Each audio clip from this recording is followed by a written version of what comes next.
Hello and welcome to Sweet Omagh Town Internet Radio, and I'm joined as usual with my co-host Declan Ford. Come in, come in, come in. Hello. Hello. Oh, outside the wilds of Mountfield here, I can hear you. How are things in Glenhordial? Oh, it couldn't be better. Couldn't be better. Everything That's is good. just ship shape here, to say, yeah. Ship. Ship shape. What do you say? Well, you know, I am sitting in the west wing of my abode, and I'm just looking over to my right-hand side, and you know what I have gazing out at me? And this is the room that I painted last week when I was bumming about. I have got a great number of things called cassettes. Yes. Remember cassettes? Oh, and you put them into a cassette player. Yes. And then when they would stick, you get a little pencil and you'd wind them forward when the whole thing would start to break down. Well, I've had a few of those in my time, yes. Still have. And then sometimes the tape would come out. It would just vomit out.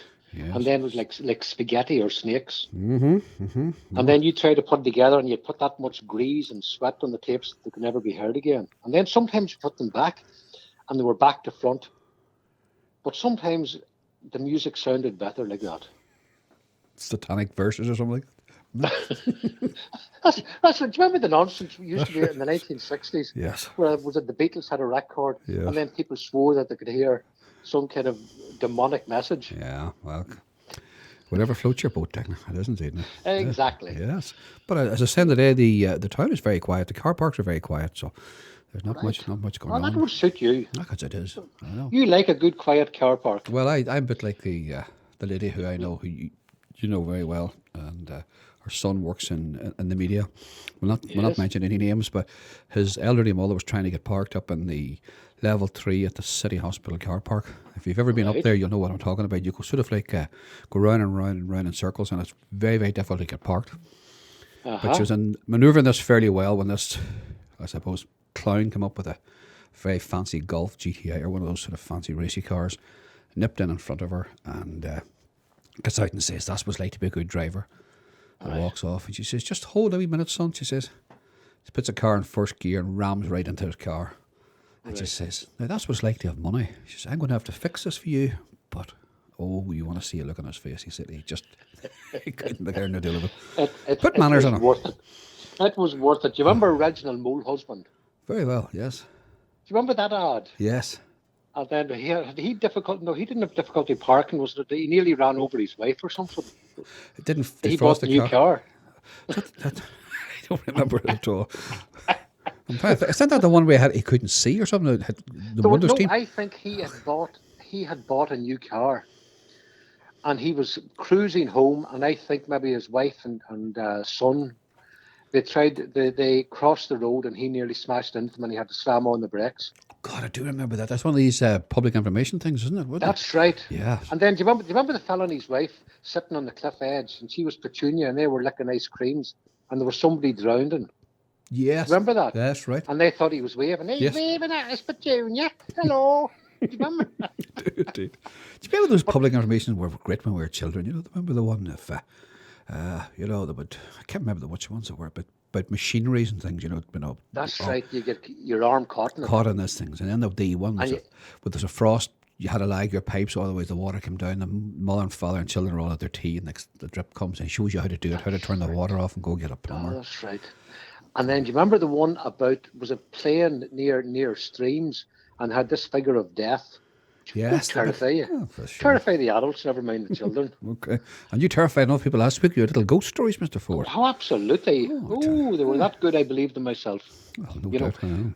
But, I was listening to you, you were telling the story about that lady with a very fancy car. Yes. And you used, what did you call the fellow? What was you used an expression?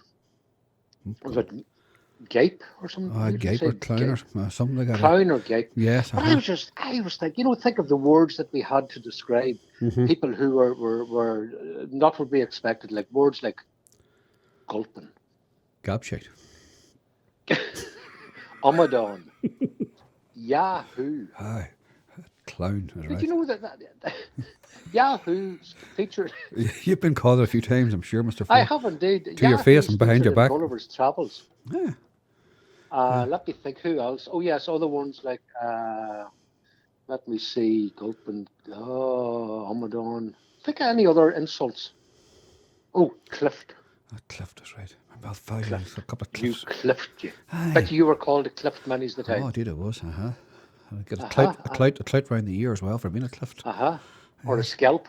Oh God, aye, that's right. Scalp. You got a scalp in the legs. Mm-hmm. Or a clip. Clip You round got the a ears. clip in the ear.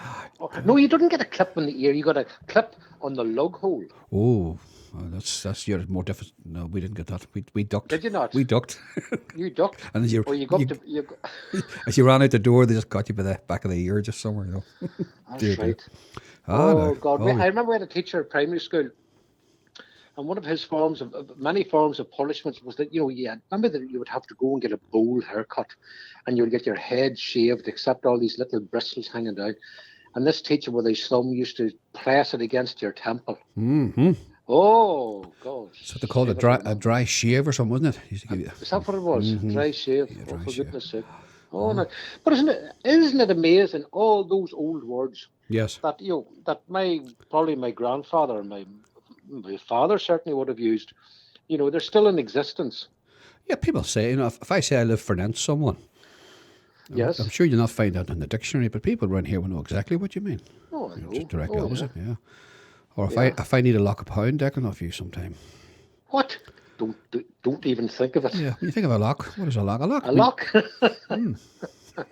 A lock, and then let me think. A howlie, That's right. which means, I suppose, what a howlie or means I'll be true to you or whatever, or to tell you the truth. Yes. Yes. It's amazing, but isn't it wonderful that we have those expressions here in the County Tyrone? Indeed, and that will be the subject of our little interview tonight. The late and great Charlie Ferris. Remember Charlie up in Glenhordial? Oh, that's right. Yes. A wonderful ceili-house to go into because it was It was. beautiful big country kitchen and with a cooker and plenty of people always about, door always open and lovely welcoming home. You and I landed one Saturday night with our little tape recorder, and that will be the subject of tonight's programme. But he was one of those people who could engage in conversation for as long as you liked. Wonderful memory. Oh, yeah. But you say that's a day in art, isn't it, Declan, really, when you think of it? Well, that whole idea, or that whole way of, passing an evening, and, and I'm sure, many people who went to Charlie's house maybe heard the same story, over the years. But Charlie had the gift of actually making you think it was the first time he was telling the story, Yes. And he just, he had a wonderful way with words.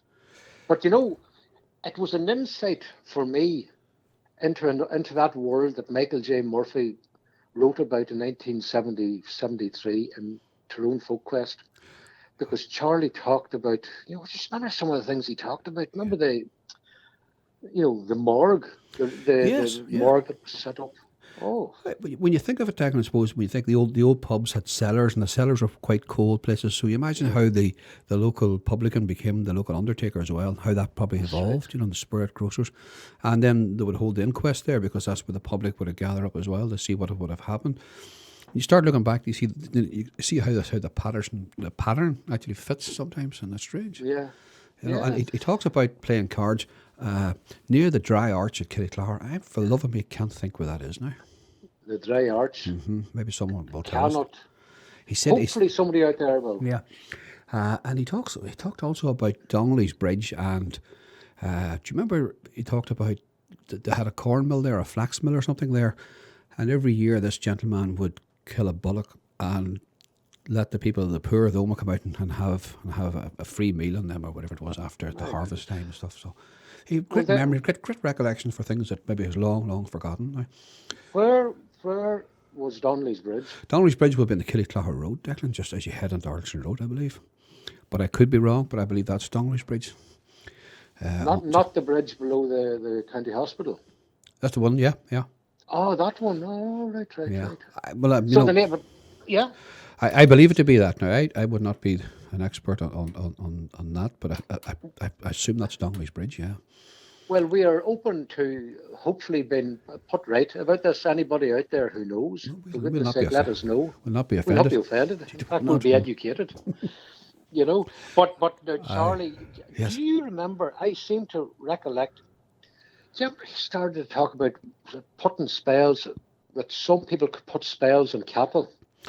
Yes. And he began to kind of mime with his finger, kind of drawing something, and then he suddenly stopped. Do you remember that? I don't remember that part of it, no. But I remember that. It was as though he had opened a veil to a kind of another world. I did. And then just suddenly, yes, just stopped. Yeah, and he talked about maybe playing cards and pitching toss and various things like that. He remembers just there was nothing else to do. In those days, and you think of it, there wasn't. People couldn't have went to the cinema, and maybe in those days, especially if you lived maybe out by Killyclogher, was seen to be at that time, well in the outskirts of Omagh, not part of the town as it is perceived today. And he had a great recollection. Maybe they told a good story about the Uncrowned Hotel, but we'll not spoil it. Hopefully, we'll get it into this little tape tonight. This will be when it was the old castle, I presume. Yes, about the Stack family. Yeah, he talked about the Stack family. They were a Welsh family, from memory. Right. So he My said, goodness. Do you realise I have Welsh blood in me? I can tell by your silence that you're gobsmacked. I have had an ancestry DNA test done. Right. I am 98% Irish. There's a slight hint of Scotland. I would say slightly more than 1%, and the remainder is Welsh. And there's no Scotch in you at all? Not tonight. No. So that's amazing. Just to think that I think of all this DNA that I'm carrying in me from all arts and parts. As your mother would have said to you, who do you think you are? That's right. You cliffed you. No, that's right. No, but to get back to the great Charlie Ferris, he was a great storyteller. Lovely, yeah, great storyteller. And we were so lucky to have met him. Yes. Because it was a door into a world that is long gone. That has closed that door, unfortunately. That generation, he was probably the last who could sit and engage his neighbours in a conversation around a fire, and and it was a night's entertainment. So we were very privileged to be there, privileged to be part of it. That's right. I mean, I think of men like, say, the late Con O'Neill, who lived up just outside Pomeroy. He had the same kind of character. That gentlemanly, but could hold an audience, and was so knowledgeable, and yet he carried it very lightly. Very intelligent guy. Guy who leaves school just before some days before his 14th birthday. And he talked about his teachers, and he could recall the way they were taught and the rhythmic way they were taught. To hold that. And he recited. Did he not recite for us the 32 counties. Rhymes that he learnt at school, and also the counties of Ireland. Yeah, within 10 or 15 seconds he could rhyme the whole 32 counties of Ireland. I wonder, was that part of an education? Because I remember an elderly gentleman used to come to sessions in Owen Smith's cottage, and that was his party piece. Yeah. That he would do it, and I wonder, was that what was taught? Probably was in the primary schools. Well, I remember even in our time it was sort of 30 days has September, April, June, and November. Remember that? Oh, I did. We were all taught those things maybe to help us along the way. And spellings as well. That they made up sort of little names and things for. Well, that's right. You learnt by rote. You did indeed. Yeah. And when you did your times tables. Yes. But you maybe hadn't a notion what you were saying. Yes. But you still have it off. When I met a friend there, just when the cafes are open, we were having a cup of tea in one of the supermarkets, and she was saying, she's had been off with work because she's not able to work with the current situation. Right. But she said how lucky she was, because she says, I get to look after my grandchildren all day, every day, and we get out for walks in nature, and she says, I'm teaching them how to sew and teaching the wee granddaughter how to make scone bread and things. I says, there's no action without a reaction, and if people can make the most of this, and because this too shall pass, and we've said this before, and there are opportunities now for people to get to know each other and talk and visit again and revisit people that maybe you've lost track with, Right. Oh no, that's true. That's true. You take advantage of the situation because it's the way to get through it. It is indeed. Don't let the situation take advantage of you. No, not at all. All right, Mr. Ford. Any further plans this week, or don't tell me you're going to paint again, please? No. I have got this year's Christmas cards have arrived. I have had them printed, and I'm going to spend the weekend painting them. I know a man who's nearly got 1,000 Christmas cards. Mention their names. Well, I shall do that. And I have another few drawings to do for my good friend Mick Maloney for the Irish Arts Centre in New York. Oh, Yes. by the way, now I'm not bumming. I never bum. I never boast. I am humility personified. But myself and Tom Sweeney shall be featuring in a concert in New York on the 7th of November online. Tom will be singing two songs, one which is pertinent to his late grandmother, the great Sarah Macomb, and the other is a little number that he sang for us. Great. Oh, well done. And then I'm doing two recitations, one called The Stranger, and the other about a poor creator from here. It's called The Man Who Loved Maureen O'Hara. I know about that. You know, do you think is New York ready for it? I think they're just about ready for you. Fifth Avenue is going to beckon you down the street. You and Donald. Oh, yes. Yes. Oh, no, As you walk off into the wilderness with a very that's slow right. hand clap. Oh, When's it on again, Saturday? When is it on? Let our good people hear. it is on the 7th of November. Ah, Saturday. An online concert. Right. What time? What time? Our time? Do you know? Well, I think our time. I think it's probably about 1 o'clock in the afternoon. Right. But any more details we'll put it up in the little site for us, aye. website. Indeed. And there's quite a number playing. Jimmy Crowley from Cork, Killian Valley, a past people of mine from the famous Armagh Pipers Yes, Club, yeah, and Mick Maloney and Donny Carroll, and and it's to raise money for the Mercy Centre. Ah, great. Hope it goes well. Seriously. So they do it every year in one of the great cathedrals in New York, but this year, because of the way we're living at the moment, it has to be online. Needs must. Anyway. Needs must, exactly. Well, come here, Donald. I am really looking forward to hearing the late, great Charlie Ferris. And do you know what? From my recollection, it was just like a ceili night in his house. It is indeed. So you're all welcome to Ferris's and Glenhordial for the next hour or so with the late and great Charlie Ferris.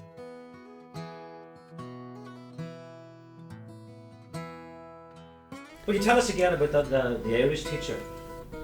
I got on with him. He came from Dromore now. And he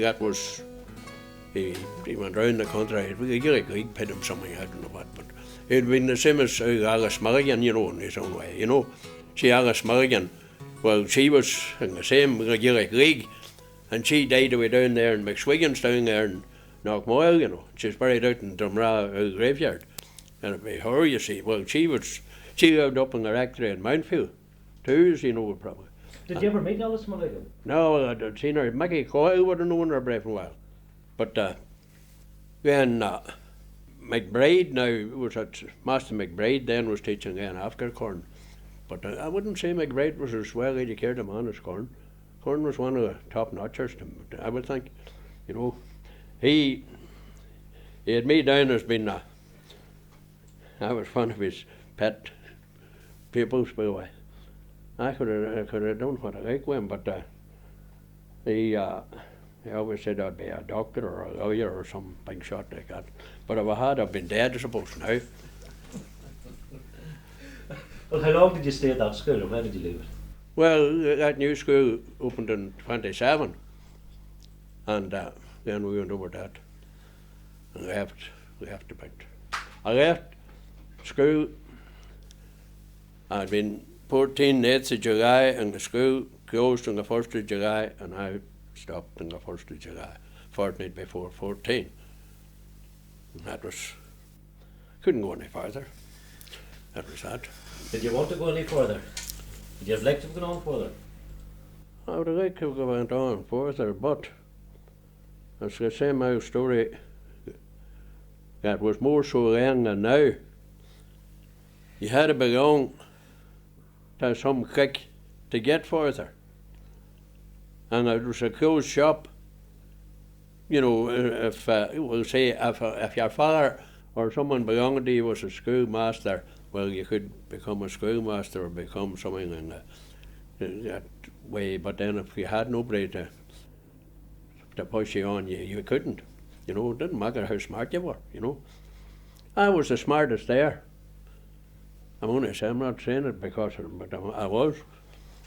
Well, and I would have won corn or cororn taught us, he was the best, I would say, on geography, history, and world affairs then.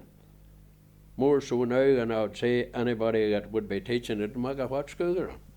He had a brother outlook on everything. He taught world geography. You know, so many young ones now wouldn't know anything about world geography. Not they might know the next county to Tyrone, and they might not. Well, that'll be it. Well, I can go as far as saying nobody in Ireland will bet me. I'll say the 32 counties in the quickest time up was known. Yeah, well, what do you hear? Corn taught me. Then they go Derry Antrim down or Monaghan, Cavan for Monaghan, Tyrone. Gouth, Meath, Dublin, Wicklow and Wexford, Kerry, Kilkenny, Clare, Leeds and Offaly. Wagga for Cork, Kerry and Clare, Limerick and Tipperary. Galway, Mayo, Sligo, Leitrim and Roscommon. Did anybody bet it? Good. Oh, you're well taught. Well, did anybody bet it? They'll tell you, oh, my granny used to say it. And my mother used to say it. Well, we haven't now preserved them tape. Well, what about corporal punishment in the school? Did you just get slapped? Oh, you got plenty of slaps. Surely. And we send somebody out to the hedge to cut a big stick. And then he come on, he was the first to get into a big stick. Well, them sallies, you know. Sally, right? That's right. Well, what about the local PP or the local curate? Would they come in to test you for religion or anything like that? Yeah, that was what's called Sunday school on Sundays. And it was a very, I would say, a very bad, degrading thing for young people to be in the chapel and parishioners and sitting and the master putting them through, asking them questions. And if they couldn't answer, you see, everybody knew that they couldn't answer.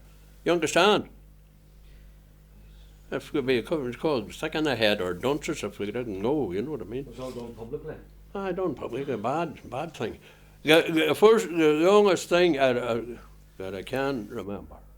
This was round about the fall of the year, and there was a parish priest in Killyclogher that time, or Cabba, and he rose from his deathbed, and Mickey Healy drove him up on a pony and trap up to the school for the demand that the scholars bring half a crown each for buy a ton of coal. And if they didn't bring the half crown, it wouldn't get up to a fire. He died like a week after. He was just like death. And they had a caster hat on him. You know, a big high caster hat. The parish priest that time wore a big caster hat. You know, a big imposing thing way up they got there. Yes. About a foot above their head. Same as the Germans with them big helmets, you know. I'm telling you, that's the God's truth. But I thought that often that I'd been a beggar for him. If I had to come up and said, I'm buying you a ton of coal out of my own pocket, there'd be more, you know, it'd have somebody's prayer, you understand? But then again, there was another thing too. At school that time, there was a funeral of a priest that died over in Glasgow. 1924, he was buried over Upper Chapel Gate. He was a Father McCrory from Deer Park. Yes. And he says, another recruit. and then there was another funeral, and a lot of people who doesn't know about it. There was a fellow called Doherty, his uncle, Seamus Doherty, younger years. He died after being injured playing football. He was a soldier in the Free State Army at Funner Camp, and he got hit somewhere and died anyway. But the Free State Army brought up their band and their colour party, and he was buried in Killyclogher. That time, that'd be about 1926, I think. You know, that was true. But that's how on windy days the master used to close the school and send us home. The roof wasn't there were no ceiling on. It was just the slits, and they were anchored by lime. When the wine, you see, that's how the lime would fall down on top of the couple's heads, and had to go home. That's the truth. Well, then, But that other one then, I'll switch away from that now, I'd be Killyclogher. Again, you knew that house at the bridge, that big swanky house that Jimmy McGinn lives in. Well, that was a sheeping house, or a she-bean, years ago. It was a wee house that time, but so that's how much it's changed. There were now a boy called Luke McCullough had to run a she-bean there, and he had to put in, he had it hid up under a tombstone up in the graveyard. Nobody knew where he had it, but that's where he had it. People was afraid that time to go to the graveyard at night, but he wasn't. And that's where he had it, and he sold it to people again, you see. I look McCullough, he got away down from the old Gorgon, that's where it's come up from, But that man, then, switching away from that, here's Donnelly's Bridge. Did you get any history for that? Donnelly's Bridge was built by a man called Donnelly. There was Donnelly's Mill next to Lover's Retreat. There was it was a hell of a size of a mill. It would have been maybe 10 or 12 story high. You see a big, very high buildings long ago. And there was a corn mill and a flax or linen mill. And he must have come way up from south of Ireland, where he must have had a lot of money, when he built that bridge, and he was supposed to kill a bullock every year for the poor of Omagh. And they'd boil it up, and the poor came out and ate this beef and soup. That's what he was supposed to do. Well, then, there was do you know that plaque in Killyclogher, Edward Boyle, who gave to this church the altar and window? Well, had you seen any account of him? No. Well, he at a shop, he must have been a very wealthy man. He came from the south too. He gave £1,000 to the building of my chapel, and he gave that altar and window to Killyclogher chapel. And he had a business somewhere in the main street, I think, where tailors used to shop. In the main street in Omagh. He was a tobacco and a spinner and a tea merchant and all that, And he left all his money, other than what he left to charity, he left to a man called John Hughes.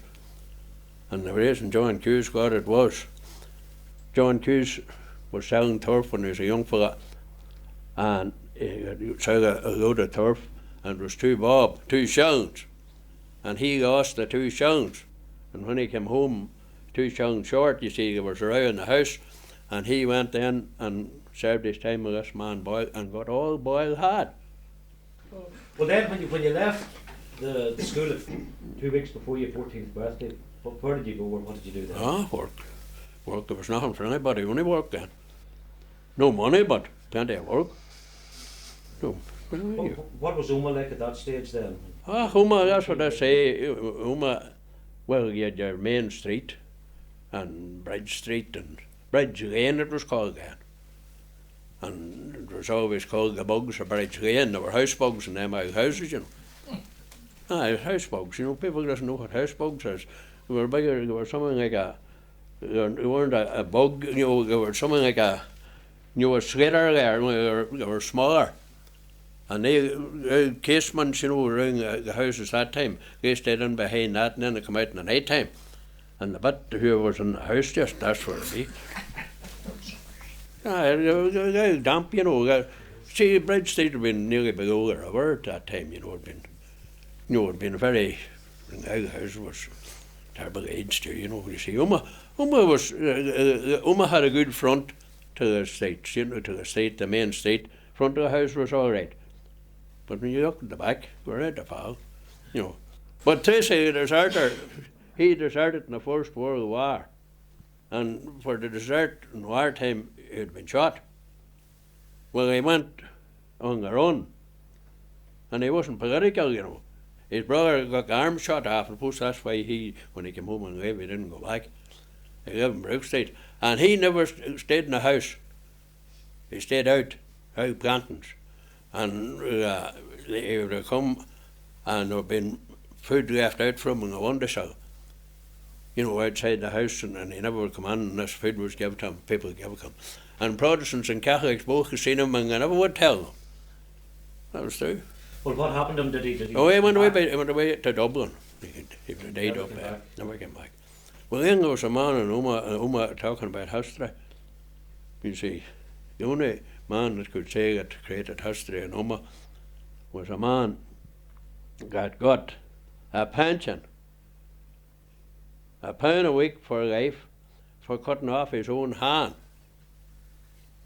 Nobody knows that. There's a man called Jack Paul. All the Pauls are dead, so it doesn't matter. I'm telling you, you know what I mean. He was Jack Paul, and he was shell-shocked in the First World War. And for to be shell-shocked, a man shell-shocked could be sitting here okay, just up the walls just in about 2 minutes, you know what I mean? Mad as a hatter.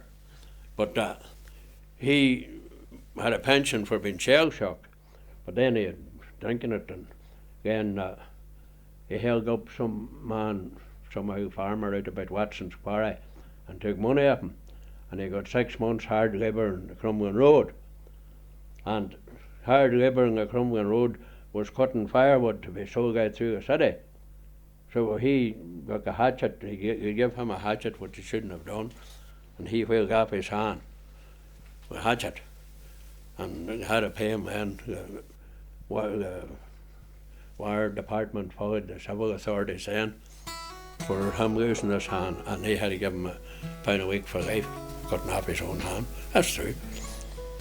Believe it or not, it's true.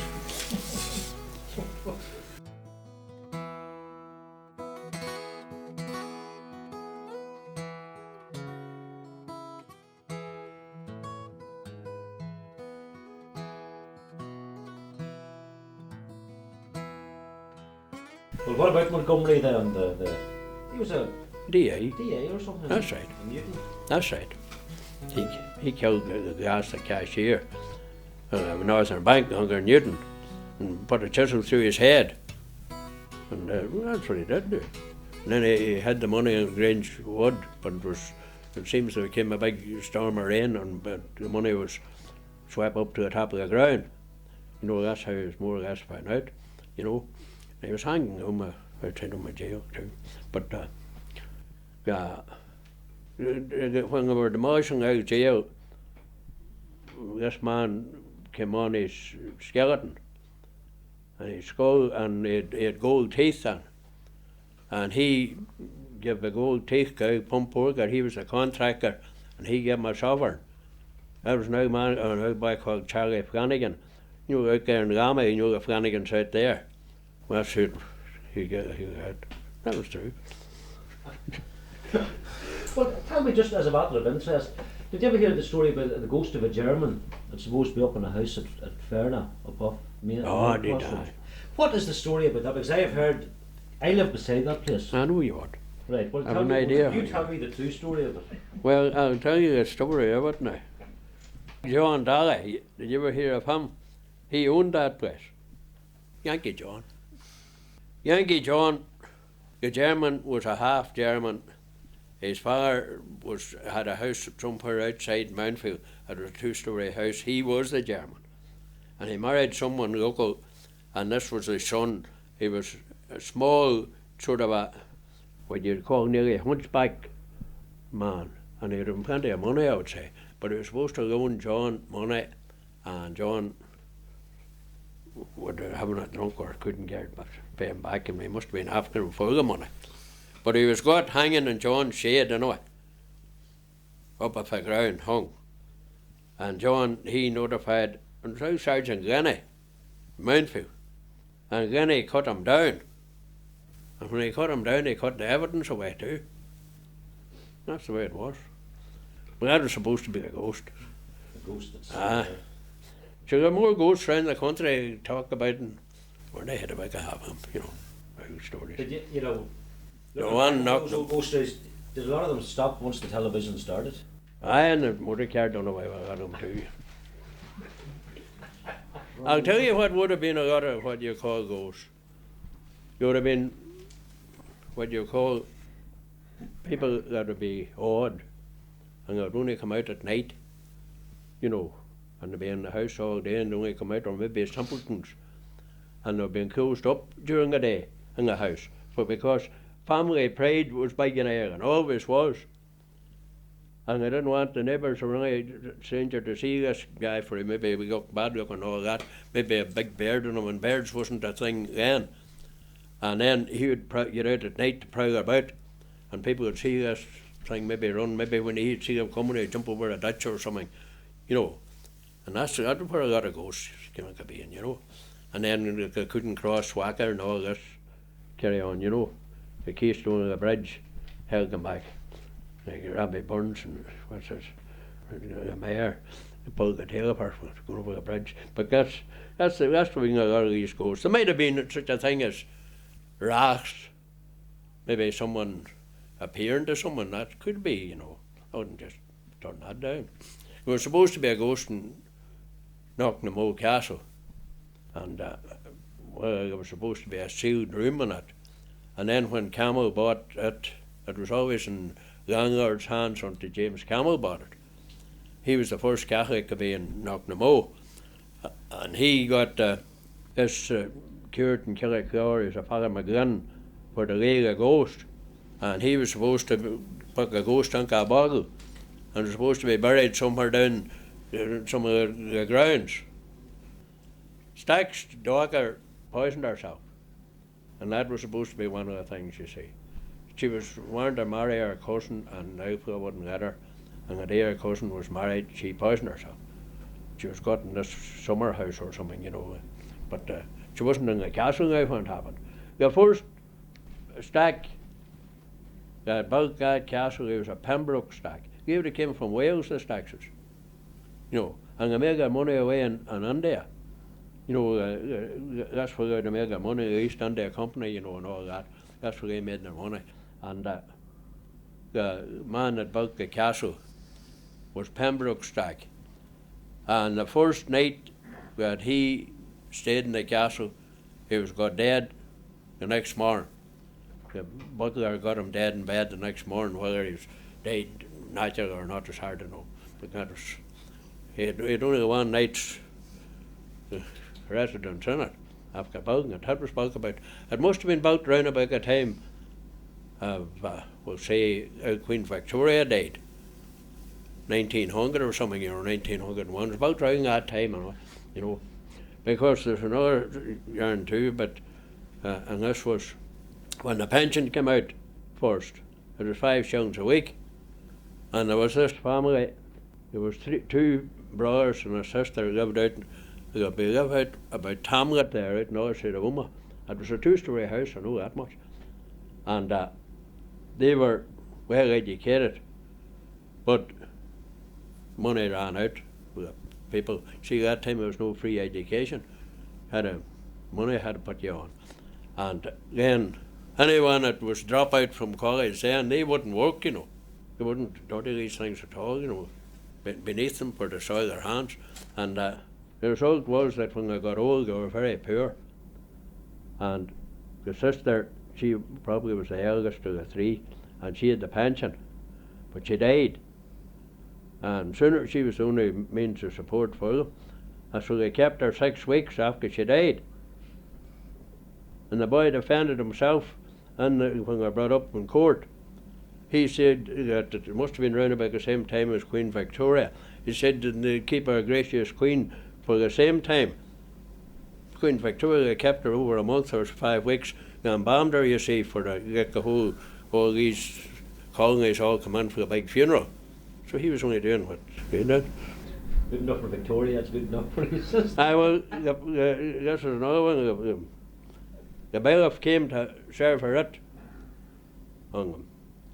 And the outside door that time, you ever knew the thumb latch, and the keeper, the latch went up and down on, you know.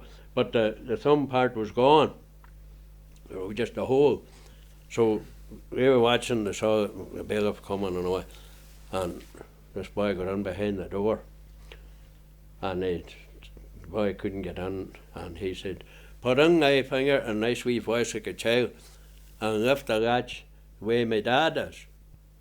So he put in the finger to lift the latch, and he wheeled it off just with a butcher knife. And he says, "Now put in the other one." But go on, don't him. That was true. That's true. At that time too, when I'm telling you, when I had been weeping around about, see anybody throwing away even a crust of bread, and even a stranger would say, "You'll be following the crows for that," for they had been studying the famine time. when they were following the crows, if they were a party, see, for the crow dropped it, we gave it headed. That was that.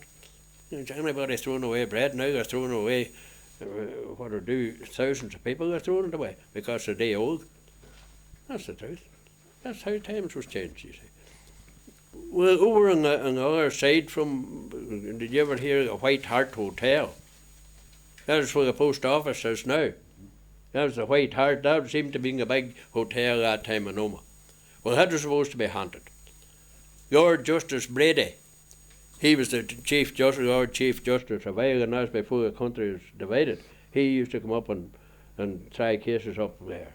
And he was supposed to be seen about there, you know, in later years. He was trying cases, surely, but he was a rascal himself. There was no woman safe where he was about, and he was an old boy with a big beard on him. That's true. I heard my father telling about them working down that field of school, and there was a woman or a girl out walking, used to come out of the town. She was a Miss Lynch, he said. And he met her on the bridge there at Killyclogher and tackled her on the bridge. And his brother run down and gave him a real hammer. Now Lord Chief Justice, the wonder what about. We'll go. But that was it. Then he was trying crackers then for Esser cases and putting them in jail and all this carry on. That was it. That's how it'll be. But his ghost was supposed to be about there. That's right. I think Parnell spoke there, from what I remember. I remember reading that Parnell spoke on the steps of the White Hart Hotel. I would, sure. I had an uncle who was supposed to drive Parnell, like Jimmy Ferris. Where was your uncle from? Was he from here? He was from Brightside. He'd be dead, he was the youngest of them. But he'd be dead in 1933, I think he died. But he was supposed to drive what do you call a jaunting car or sidecar. There were no taxis them days, you know. It was cars, long cars and sidecars. You know, the horses. It was the horses, you know. They went to these places then.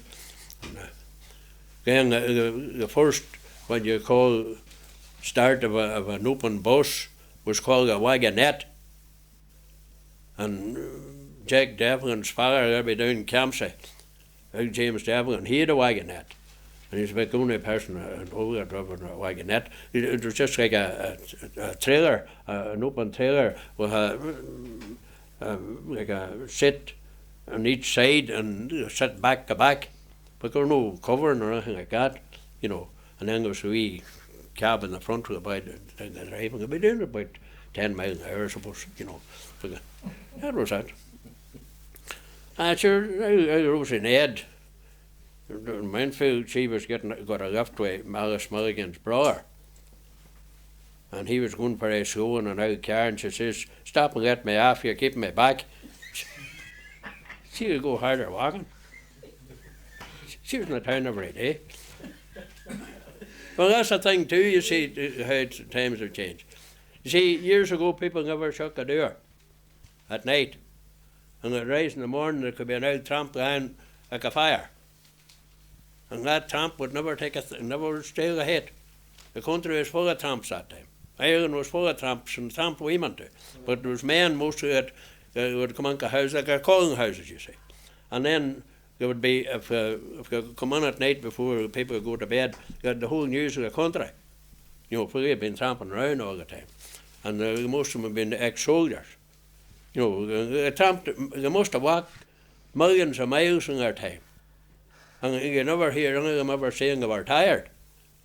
You know. And would they do all bits of odd jobs and things like that? Oh, damn, they don't have time. There was one called the Lord Maguire. He was away from about Cavan, or he called himself the Lord Maguire, Tom Maguire. He had a different woman with him every time he was round. He had a great brogue, he could coax the birds of the bushes. There were men like that. People can't just believe that. It was a theory, you know what I mean. And he was bad looking, but that didn't matter. The cooks were over him, he could bring them. Decent people, decent women left their homes and families and followed them. And then he dumped them, and that was that, and he knew him the next time.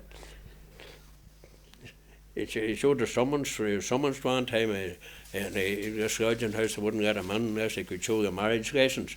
And the boy couldn't read it. And he showed him a summons, and that got him on, him and her.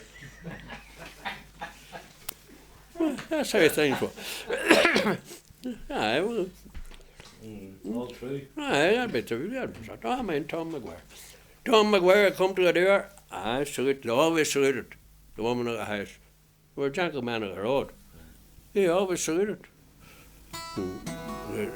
Maybe she keeps from being lifted. He always had pins and needles and maybe wee pair of scissors or something to sell, you know. And then they got what was going. If they were dinner, they got their share, and that was that.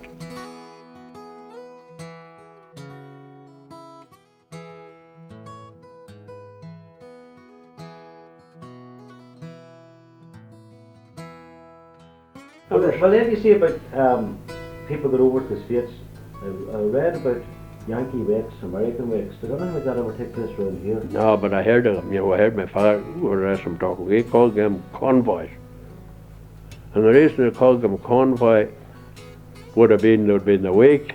You never said it was a wake, but it would have been a convoy. But they conveyed whoever was going to the boat, you know, they conveyed them along part of the way. You know, that would have been, you know, they went to some, maybe a couple of miles along them when they were going. And then that was, you knew you never would meet them again. That was a wake, more or less. You know, they had a dance and all going that the night before, it seems. And they would have sung these laments or songs, you know. For them, they knew they were never going to see them again because America at that time was like a million miles away, you see. And they didn't all make good. There were a lot of them would never could get a fare to come back. Then they didn't want to come back if they had no money, you see. People would be looking down on them and hard by that. Did many return from the States that you knew to buy a farm here or to set up in business? Well, Yankee McKenna nearly would have known him where. He came back from America and bought, said, "And your father was in America." Yeah. And your mother, both. No. No, was she not? No. Oh, she was on. No, your father was on. And Pat was on. Aye, that should have been. They were in the Depression. Pat was his uncle. And he said when he had an old shack to live in, he would have died with hunger. That was the soup kitchens that time. No, there was no work. The whole thing collapsed, and that was that. America, the same thing could happen again. People think it couldn't. You see, America was that rich. You know, all the banks just pulled it up, and that was that.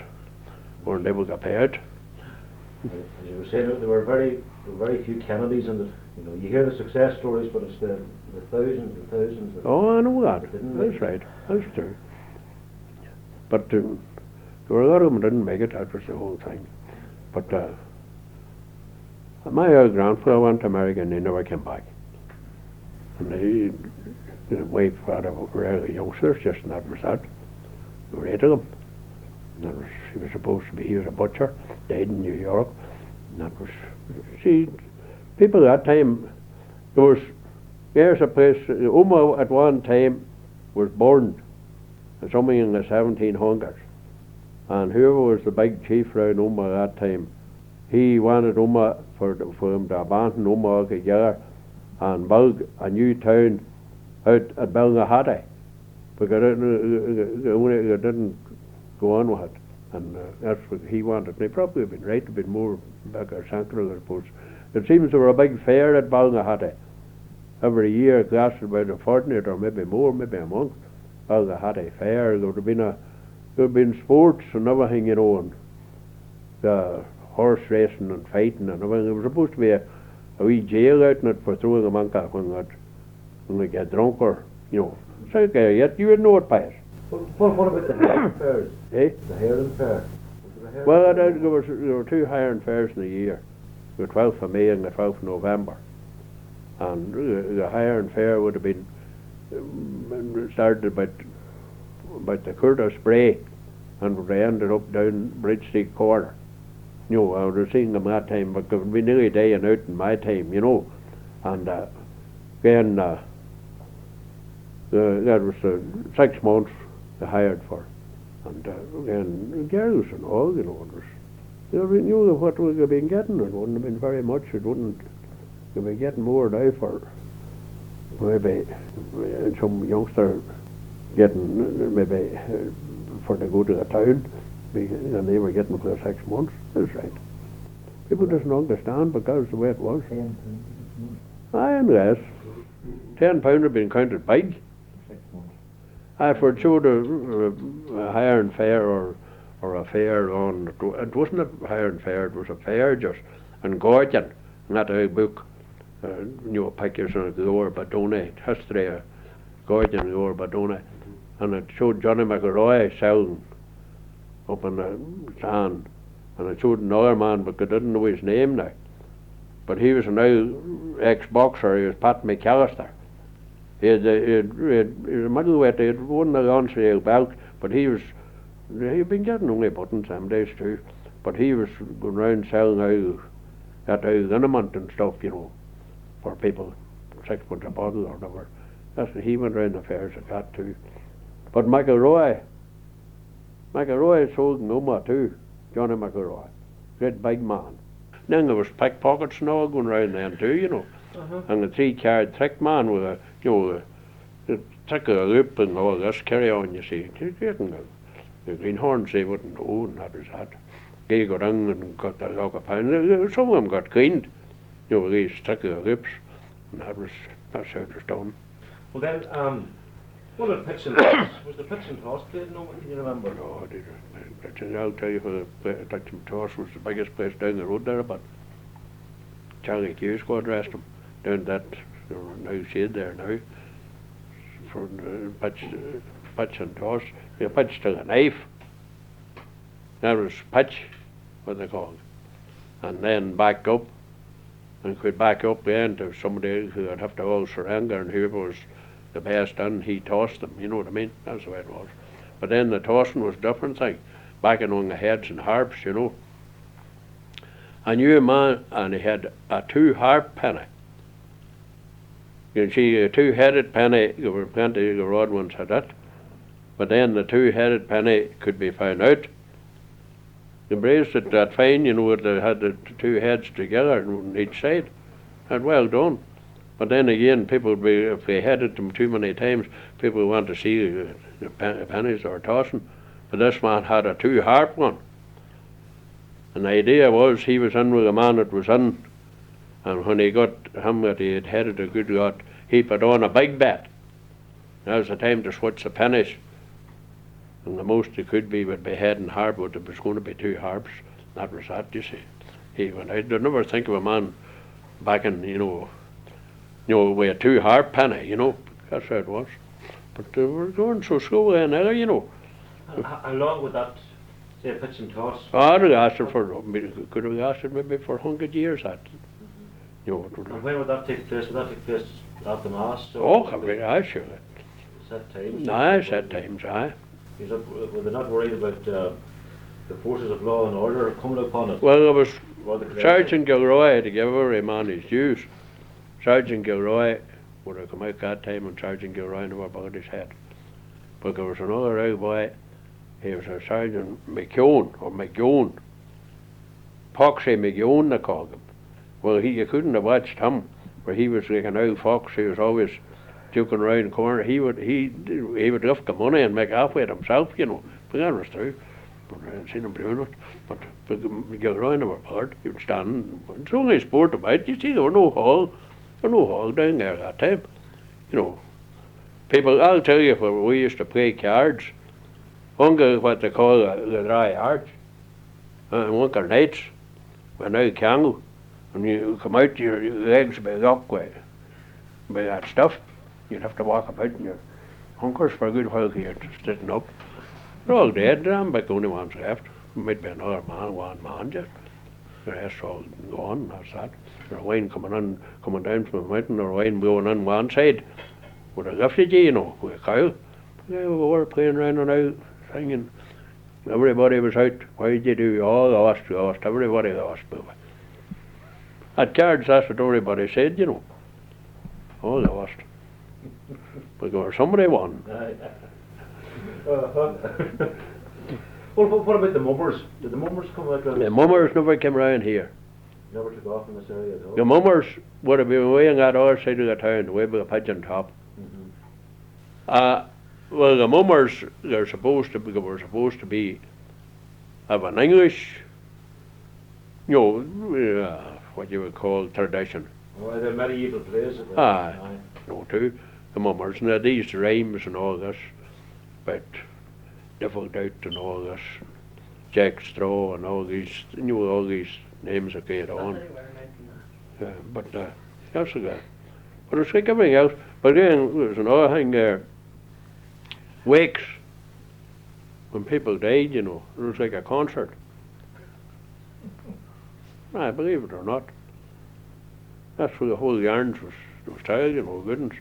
And there was these saying there would be, there'd be maybe house would be full. You see, people didn't go home that time at all. They stayed all night, And the people in the house would go to bed, but the young ones and young ones and all stay on.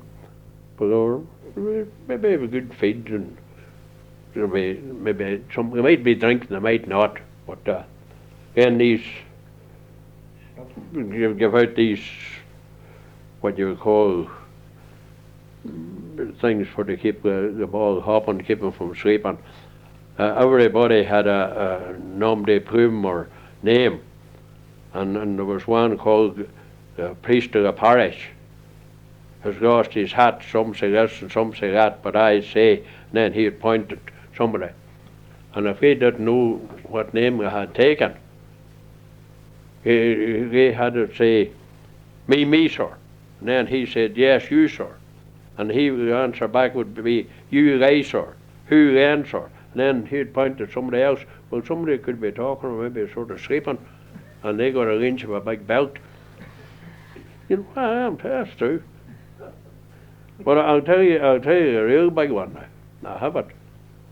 Jim McGinn, God rest him, was the only man along with myself that had this. And Jim was dead. And it was called the crooked crab tree.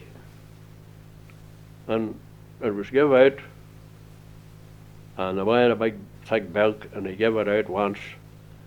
And then he went round them all, and they were smart boys made for the door now, because they could never memorize it. And it started off, here's the crooked crab tree. Here's the crooked grass that grew crooked on the crooked crab tree. Here's the crooked horse that ate the crooked grass that grew crooked on the crooked crab tree. Here's the crooked man that rode the crooked horse that ate the crooked grass that grew crooked on the crooked crab tree. Here's the crooked woman that married the crooked man that rode the crooked horse that ate the crooked grass that grew crooked on the crooked crab tree. Here's the crooked child that the crooked woman had that married the crooked man that rode the crooked horse that ate the crooked grass and grew crooked on the crooked crab tree. Here's the crooked egg that the crooked child ate that the crooked woman had that married the crooked man that rode the crooked horse and ate the crooked grass and grew crooked on the crooked crab tree. Here's the crooked hen that laid the crooked egg that the crooked child ate that the crooked woman had that married the crooked man that rode the crooked horse and ate the crooked grass and grew crooked on the crooked crab tree. Here's the crooked cock that tried the crooked hen that laid the crooked egg that the crooked child ate that the crooked woman had that married the crooked man that rode the crooked horse and ate the crooked grass that grew crooked on the crooked crab tree.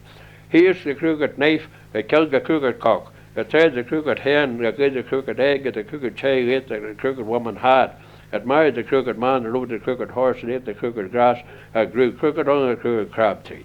Here's the crooked stone that sharpened the crooked knife that killed the crooked cock that tried the crooked hen that laid the crooked egg that the crooked child ate that the crooked woman had that married the crooked man that rode the crooked horse that ate the crooked grass and grew crooked on the crooked crab tree. And that's the end of it.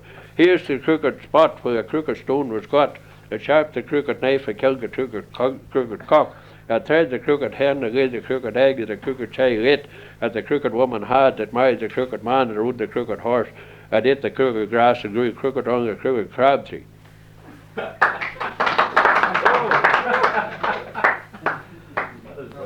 I bet that. Did you hear that before? No, never. That was never ever in print. I got it printed out, and I give a copy of it to a fella, and he has it up in the house. He's Eddie McCall up there in Glenhordial, and he's only man that has ever had it, that I got out in print. But gotta be it was a rare thing to give away, That's Eddie, the banjo player, is it? Aye. That's true. There's some saying on that, It's hard to keep up with it, never mind. I don't know how you learned it. Unbelievable. But we got set. I don't know what about it.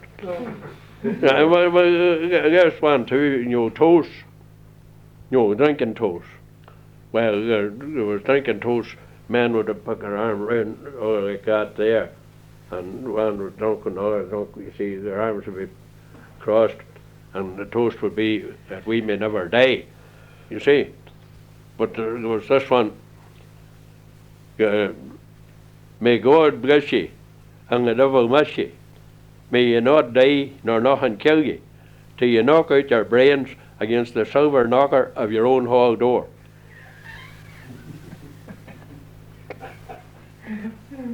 I've said that, and I've told people that, and several times, but nobody ever can remember. People has no memory now, I can remember back before I was 3 years old. What's your earliest memory? Well, out of that, I'd have been 3, and I wouldn't have been much more. At one time, I think it had been 2 sisters and myself went over for a loaf. That's all I was bought them days. And for McGinn's shop, where the pub would be now, that was Mary McRae's. And she kept a grocery and sold spirits too. That's what they did do in the country places that time, And we were just at the door going in, and these 3 or 4 soldiers came out, and they would have been soldiers that was wounded, and they were being treated at the county hospital, and then they were able to walk about there. And the last soldier, I know myself, he was taller than the rest. He turned and went back into the shop, and he spoke to us coming back out again, and we went in. He had left a shilling for Mary McRae to give us the shillings with her buns. So there you are. He was decent. He didn't know us, nor we didn't know him. You understand?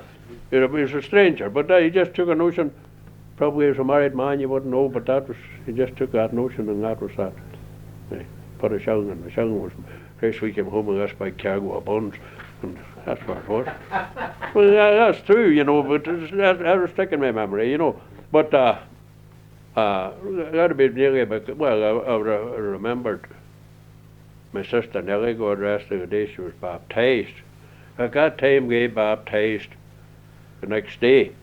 It didn't matter whether there was snow on the ground or what was. The child was baptized the next day after it was born. There was no such thing as this big do now, and weeks and all this. But there was this woman, she was godmother. And she lived in that wee house I was telling you where the she bean was. And she left the child with her mother up the stairs, and she just stepped off the landing and fell down these 14 steps, the stairs, down more, and fell in behind the door. And my father, he went after her, and she jumped up, and he had a half a pint in her pocket and didn't break. She went up the road in her fault. But that was another thing, was at Killyclogher that time there was a wee factory. Where Mick McGinnis, the wee butcher shop, well, there's another house in between. That was the factory. These women did what's called white work. And all that upper country way on, by Mulliskin and Clough-Finn and way on up there, these women did this white work. And then it was sent away to Lisbon. I think it was some people called Scott was programming it. And then it went to either England or Scotland. And these women would have been doing that at night. And how they did it, with no candles and no single burner lamps was that time, how they did it in the winter time was hard to tell. But they did it. And this child was she was sort of an overseer. And she got plenty well for giving them custom and all. They would get her no drink in the pub, you see. That was the way things was that time, But then the pub that time, there was no what you would call mortuary. Pub was the mortuary. From when it died in the vicinity, you know, or something happened to them or accident or something, they were taken to the pub, and that's where the inquest would be. 'Tis many's a gay night from dark till daylight I spend with people of high renown. But in all their grandeur and heaps to squander, my heart would wander for sweet Omagh Town.